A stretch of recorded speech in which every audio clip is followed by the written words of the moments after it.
Assalamualaikum warahmatullahi wabarakatuh. Tepang dina acara anu maneuh sareng wakepo urang sami-sami neraskeun jejer carita nu katunda kamari Sirawing Kiwari. Kumaha? Aduh, kaparigelan Sirawing memang luar biasanya. Mohon beuki dieu Sirawing beuki pogot kalayan kasugri mitra-mitra anu biasa ngadangukeun acara dongeng Kiwari garapan wakepo Kiwari neraskeun Sirawing Kiwari. Lah luar biasa nu mawi kadelali klim seug ayeuna mah urang teraskeun heula kumaha ieu jejer carita Sirawing Kiwari wilujeng ngadangukeun.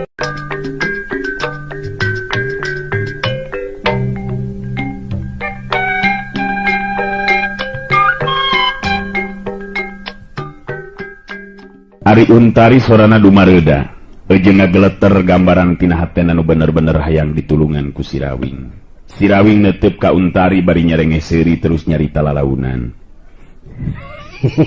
Nya dakang mah lain dukun nyai, teu bisa ari ngubaran nu gering mah.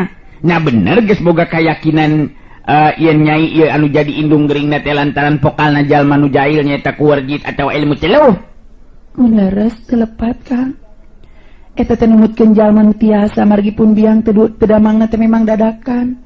Coba emutkeun ku Kang Rawing. Nambe oge 4 dinten teu damangna pun biang teh nanging kaayanana tos sakiripuna. Duh.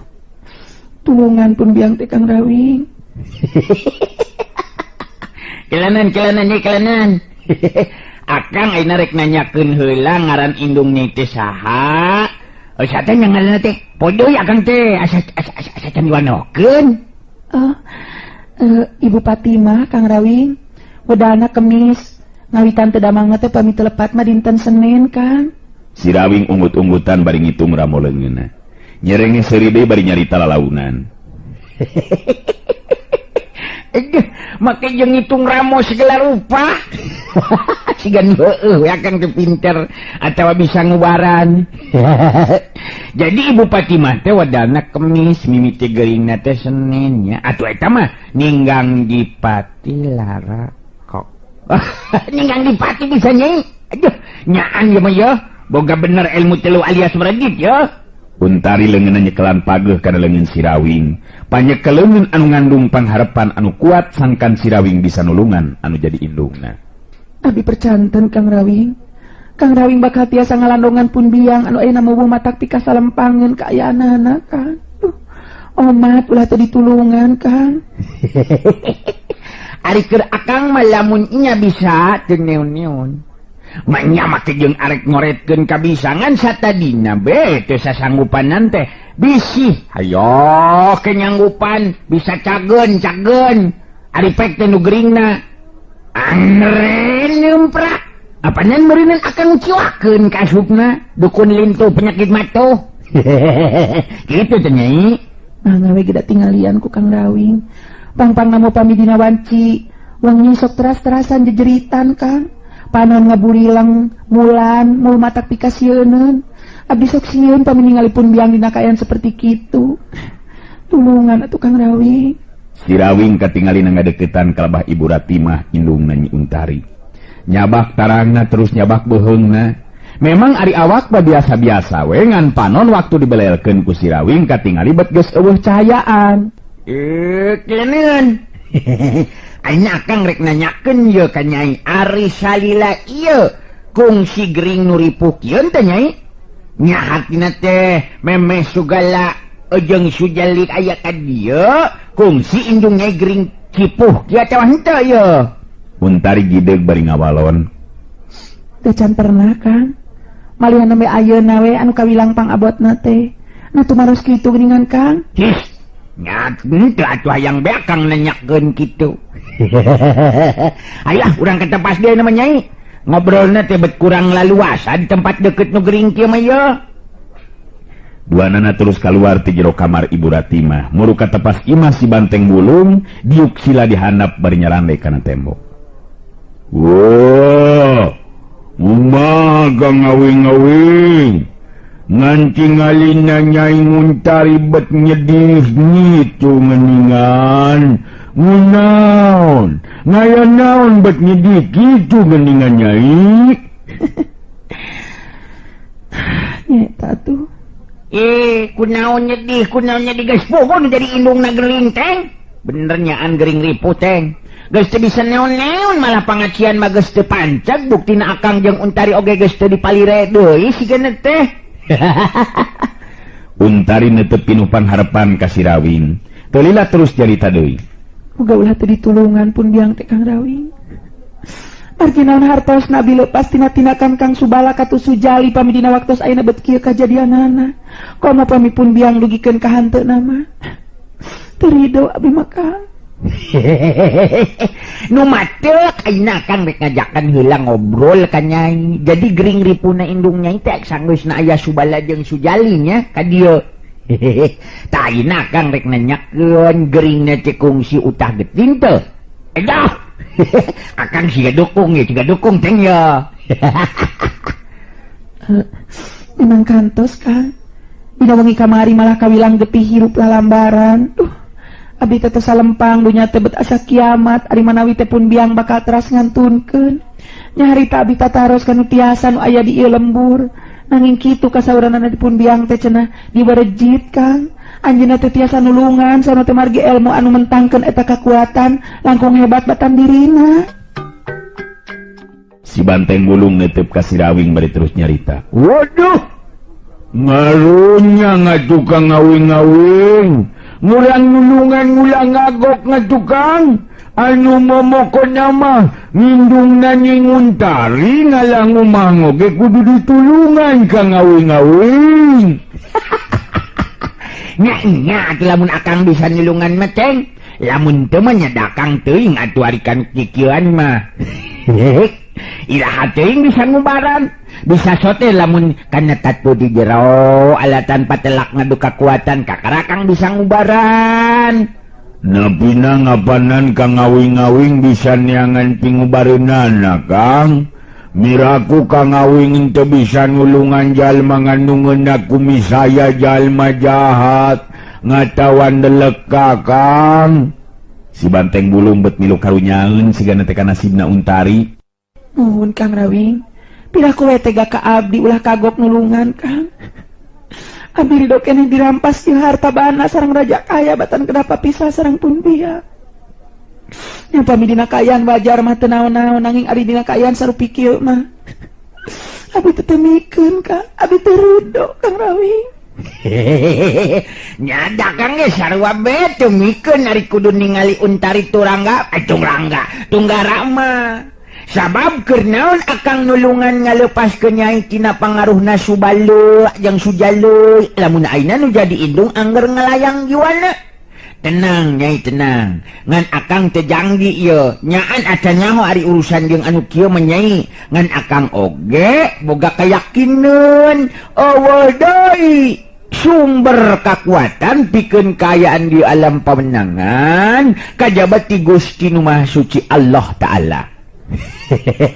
Nu matak urang kudu minta tulung iwal ti ka anjeunna. Jadi ku ayeuna kitu Nyai teh ulah waka sedih. Sakuduna mah dina batin teh mantengkeun pangdoa, dina harti munteang kan Maha Kawasa. Ngan pikeun katang tuan ti akang mah sigana bae mal bisa ari ngubaran ayeuna mah. Tapi kuduna teh engke ngadaguan heula meuting.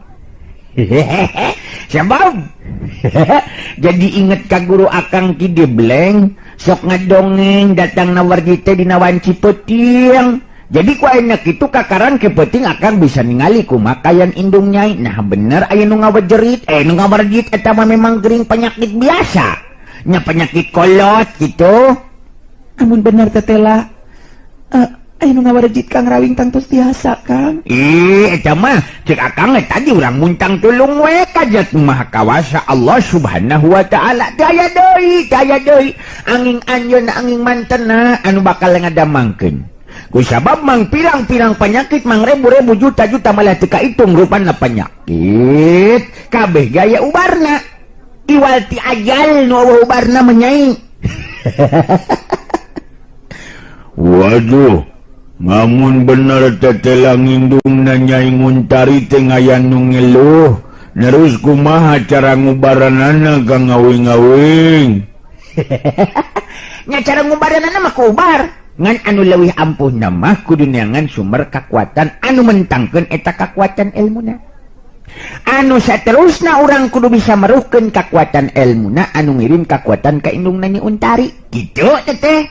Nyi Untari paneutupna ngandung kasalempangan. Sabab si Rawing bet siga nu kurang daria dina negerakeun caritanana. Kumaha kitu geuningan Kang Rawing mah bet sapetos nu kirang daria. Dina sasauran teh kumaha maksad Kang Rawing teh tiasa kunulungan pun biang Kang. Itu kira. Itu si Nyai Untari benda percayaun ka akang. Kieu ya nyainya, ari akang mah teu bisa, ari kudu milu sedih mah. Sabab lamun urang kabeh sedih, sanu rek bisa ngahubir. Ngahubir ngahibur. Maksud akang teh, tah ayeuna nya bieu akang ngomong ka tang tuanna mah kudu ke penting sabab kudu kanyahoan heula bener henteu na indung nyai kena ku jerit. Berjit. Nah, itu boleh tah teh. Ulah pedang ngadenge akang ngomong siga nu teu darian teu boga maksud nulungan indung nyai. Tenang, cik akang oge. Bener teteng. Bener Kang Ngawing-ngawing. Murang mah mokona mah kudu tenang we Nyai. Sabab ngamun teu tenang nang tukang ngawingna oge bakal ngumpur. Nganu menting indung Nyai bakal nyager deui. Miraku be Kang Ngawing-ngawing teu bisa nulungan.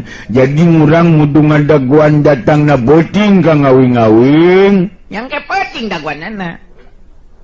Ari sabab cek guru akang Kidebleng baheula kungsi ngadongeng. Datangna wajerit warjik masuk dina wanci peuting. Kitu tah. Sok anya mah nya nyediakeun keur akang be jeung si Anteng yo nya da beuteung kudu dieu sian meureunan. Sok. Untari jadi bareubeu beureum pipina. Bet jadi kaeraan dikitukeun ku si Rawing da puguh memang tacan cai-cai acan. Kitu teh mah lantaran muka rasa gempeur meureunan, lantaran ningali kaya nu jadi indung sakitu pikasalampangeunana. Untari terus meloyong karohangan tukang. Si Rawing katingali kerung dua halis nameh tepung siga nu keur mikir. Ningali si Rawing ngahulang si Banteng Wulung terus nanya. Naon nyiga-nyiga nganu keur mikir Kang Ngawing-ngawing? Wah, ngini gasiga nama bakal daangan nikmat je mah Kang Ngawing. Nikmat bedi dinya mateng. Cicing akang keur mikir yo, konsentrasi yo. Nya dari ning hareupan anu kieu mah terus terang be akang mah kurang pengalaman. Ngan akang boga kayakeunan, ilmu naon bae sumberna mah atawa pancerna iwalti kakuatan nu murbeng alam. Ngan mudah-mudahan be urang bisa nulungan indungna Untari.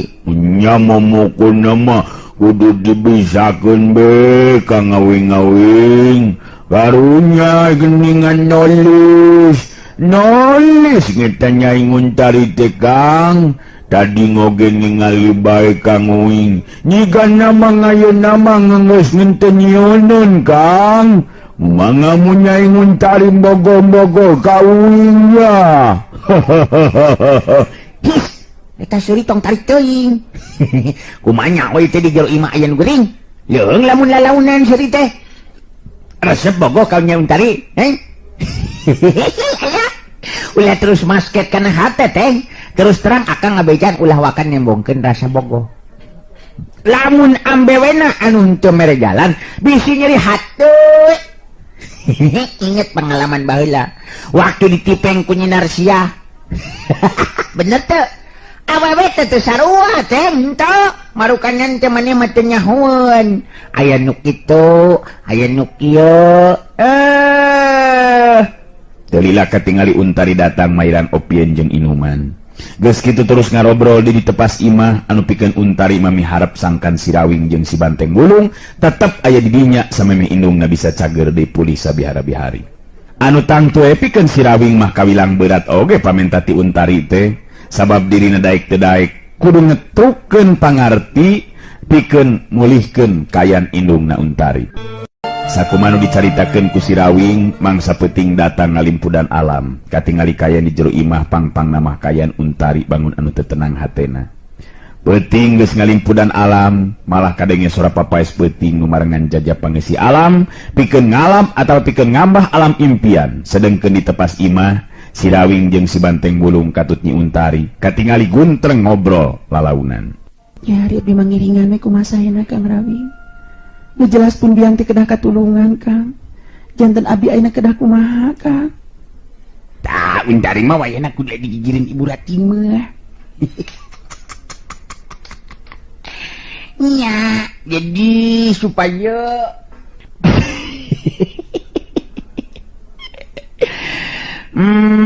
pokoknya dia ditepas imah bisa aja lama jahat. Nyasanya oke aya maling ka dieu, dia kena Akang bakal aya di luarnya. Nah, pokoknya abdi mangiringan. Dah, Untari, enya wayana kudu digigirin Ibu Rati mah indung Nyai. Sedengkeun banteng gulung kudu ngajaga di tepas di tepas imah gitu. Ngarek naon itu Kang ngawing-ngawing. Naon gitu. Yo.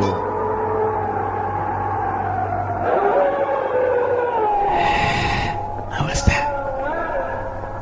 Ikan dengar suara anjing. Anjing. Anjing.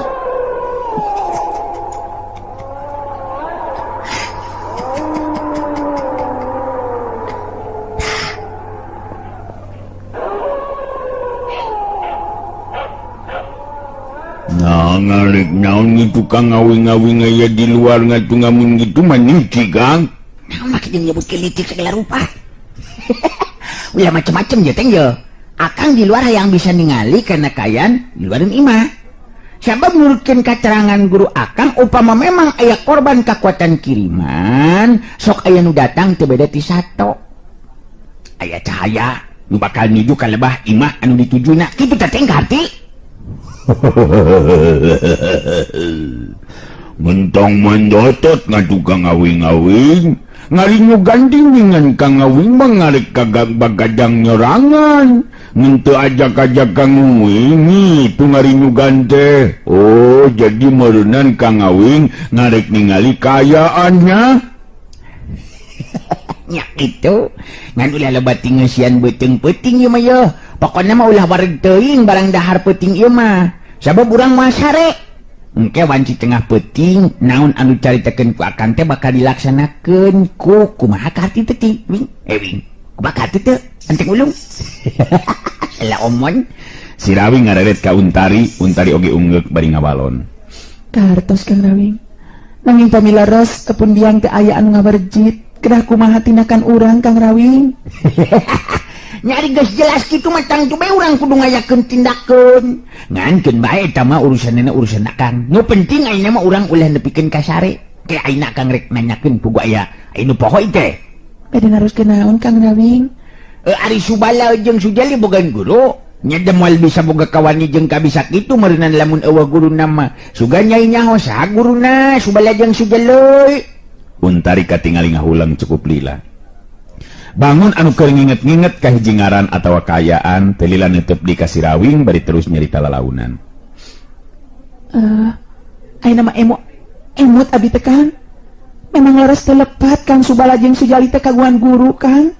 Malah kabilang jago kolot anu nurutkeun wartos mah memang elmuna oge teu aya anu mampu mapakan.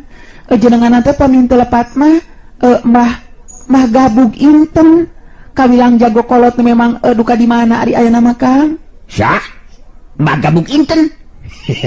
Alah, eta ngaran siga nama tukang inten meureunanya meni make inten segala rupa. Gila, ari eta mbah gabuk inten teh ayeuna di mana cenah? Mawi abdi teu terang ari perkawis eta nama.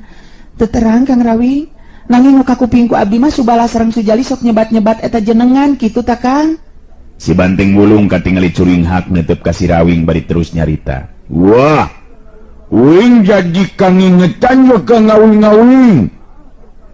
Ngamun tenyala mah Kang Ngawing-ngawing ngeyang waluki ngaking wing si ngomon. Nyena boga dulur sang guru nganu ngaranna gabug-gabug.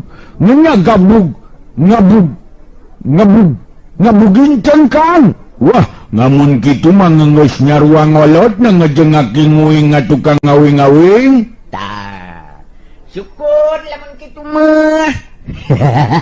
Aina Kang rek nanyakeun ka Anteng Ulung. Cek inget keneng teu? Inget teu? Nah eta anu ngaran Mbah Gabuk Inten teh sajabana ti boga ilmu silat. Nah bisa kana ilmu nu sejenna. Nya ieu mah bisa teu kana ilmu warjerit. Cek inget-inget teng. Si Banteng Bulung katingali ngahulang cukup lila. Malah make jeung peureum sagala rupa bangun anu keur mikir jero nakeranan. Teu lila si Banteng Bulung neuteup seukeut ka si Rawing terus nyarita deui. Wah, ngenyang uing inget ngayeun mah ka ngawing-ngawing. Nyanehna teh ngenyang eta Mbah Gabuk Nginten teh memang bisa nganang ilmu-ilmu gaib. Ngan ngenyang waluki ngente nerangkeun nu leuwih jelas. Nganu penting memang itu kayaanana. Tah, aya berai-beraian deui geuningan ieu tah. Ieu mah kakara sawangan akang nya. Jadi bisa bae Subala jeung Sujali minang saraya muntang akal ka guruna sangkan ngaheureuyan indung Nyai kalawan harapan engke teh kabeh harta kakayaanna nu aya di dieu jadi milik manehna duaan. Untari harita neuteub antep ka si Rawing terus kedali lisan. Dan lamun teh nya kitu bener-bener tega jeung kaniaya Kang Subala jeung Sujali teh. Beuteung make rasa perasaan pame memang nepikeun ka kitu tinakanana teh. Geus jelas apenan ka Nyai oge henteu sirikna. Henteu sirikna hayang maehan. Rek teu kejem kumaha nu kitu. Tapi ieu mah kakara sawangan. Bener jeung henteu nama duka teuing. Ngan bisa bae sawangan akang teh memang beneran loyo jeung kanyataan. Kumaha tunduk teh Nyai? Ganjing. Tunduk teu. Henteu Kang Rawing. Nambe abdi peureum teh sanesna naon mau ngabayangkeun upami pun biang dugikeun ka hanteuna alatan wisaya batur. Kacida nyerina panginten abdi hirup cuang cieung sorangan di ieu patempatan. Benda cuang cium. Apeun aya akang. Apeun aya Kang Rawing. Da Kang oge daek ngabaturan Nyai atuh. Nyaan sumpah. Kelana Nyai, akang terek nanyakeun deui kanteng yo Anteng Ulung. Nanya naon deui ka ngawing-ngawing? Kung si Sugan eyang waluki nyaritakeun ka Anteng, di mana cicingna eta Mbah Gabuk Inten teh. Nah matuna teh di daerah atawa lemur naon ta. Sugan ieu mah kungsi nyarita ka Anteng. Sok reung deui mikir, sok mikir kenya. Memang bener caritan si Rawing. Si Banteng Bulung katingali kerung deui dua halis nameh tepung. Netep ka si Rawing gigideung terus carita. Ngasana mah teu ngungsi ngomong di mana nyicingna. Uing teu ngacan merenang ngadenge aya di mana tangan nu ngaran Mbah Gabuk Nginten teh ka ngawing-ngawing. Yang geus atuh. Ari teu kongsi ngadenge mah. Teu kudu ngariripuh maneh mikiran anu teu bisa kapanggih laratanana. Awas lah nunutan teng. Wah, uing mah lain keur ngai nundutan teh lain, Kang. Ngai teh lain nundu ka ngawing-ngawing. Ngan dieu mah urat miwir engkang meureunan. Dang itu ngaring uing mah lamun urat bibir ngeras ngosok ngai. Aduh, nah, ya maya si Anteng Ulung. Aduh, ampun. Nundu bateng lah. Kade yang ngomateng. Ulah nepikeun ka kasarean. Ngingetkeun sapeting jeput peting ieu mah wayahna we ulah aya nu sare. Akang bagian cicing di luar. Nyai omat engke maturan indung Nyai di jero enggonnya. Kade ulah terus nunutan lamun hayang kuat kutunu aya ubarna. Naon ubarna kitu Kang Rawing? Cobi atuh abdi wartosan supados abdi engke ulah dugikeun ka ngalengut nunutan Kang. Gampang pisan ubarna mah. Bayangkeun berupa akang terus samat dina hate 3 kali. Kang Rawing, Kang Rawing, Kang Rawing, Kang Rawing, Kang Rawing. Abdi ulah tunduh Kang Rawing, abdi ulah tunduh. Sakit ubarna mah. Si Banteng Bulung penasaran di lamun teu milu mairan caritaan teh harita ngomong deui. Mending ge nyambat ngaran ngakang Nyai. Kang Anteng, Kang Anteng, Kang Anteng. Nyieun abdi Makanya mah ngulah nunduh itu ngabdi sing ngulah nunduh itu Kang Anteng. Sakitu ngubar nama. Si Banteng Bulung penasaran di lamun teu milu mairan caritaan teh. Atawa maca Bismillahirrahmanirrahim. Bismillahirrahmanirrahim. Terus Allahumma baksakeun kayaknya supaya ngulah nunduh. besok aya wae baru di Bandungan. Nyakeun bae sakali-kalian mah Mandungan ulah nyirebonan, ulah nyemarangan, semarangan Mandungan. Deh, mung beta mah eleta si Anteng. Atuh panon buringas marek edan meureunna ini teng. Kahibunnya ya Kang di dia menyenya. Cek si Rawing ningali ka Untari. Anu memang harita daek-daek jadi seuri bet ngurangan rasa kasedih jeung tunggarana. Untari imut bari beureum pipina beuki nyaho ayeuna mah kana kaayaan pribadina si Rawing oge si Banteng Bulung. Oh, lain gitu Kang ngawing-ngawing. Moko-mokonya mah ngayang Kang mah masih nyenang nyai. Mokona ngaringa Kang mah ngejeng Kang ngawing-ngawing moal nyamotong nulungan nyai. Nyabab ngamun di nyamotong mah moal ngeunah. Nya kitu Kang ngawing. Nyangan kade calawak deui heuai ta. Lain naon teng, sabab lamunnya indung naon tari benang ku ilmu kiriman ti batur, upama Anteng ke kasarean bisa-bisa kenakan ka Ateng. Eta Kang mabel ngabijan teh. Si Banteng Bulung panon jadi buncelik netep seukeut ka si Rawing. Bari terus nyarita. Wah, anu bener we Kang ngawing-ngawing. Ngantong sion-sion kung nguing Kang. Dimantingkeun we kung nguing ngamun ngengkeng aya nu datang Kang nguing mah. Dan nu datang ke jelema. Lain oge ilmu atuh ari katingali guluyurna jeung jentulna mah teng. Jeung dilawanan oge lain ku jurus atuh nu kitu mah teng. Moal bisa ku jurus. Nama sina nu datang teh Mbah Gabug Intena langsung. Jadi ngatu ngamun itu mah meureunan ngese ngalawananana Kang ngawing-ngawing. Nu mata kita mah dilawanan kudu ku bateun teng. Dilawananana teh kudu ku bateun. Ku lemes deui. Kateuing akang oge dacan pernah ari ngalawanan nu kitu mah. Ngan kungsi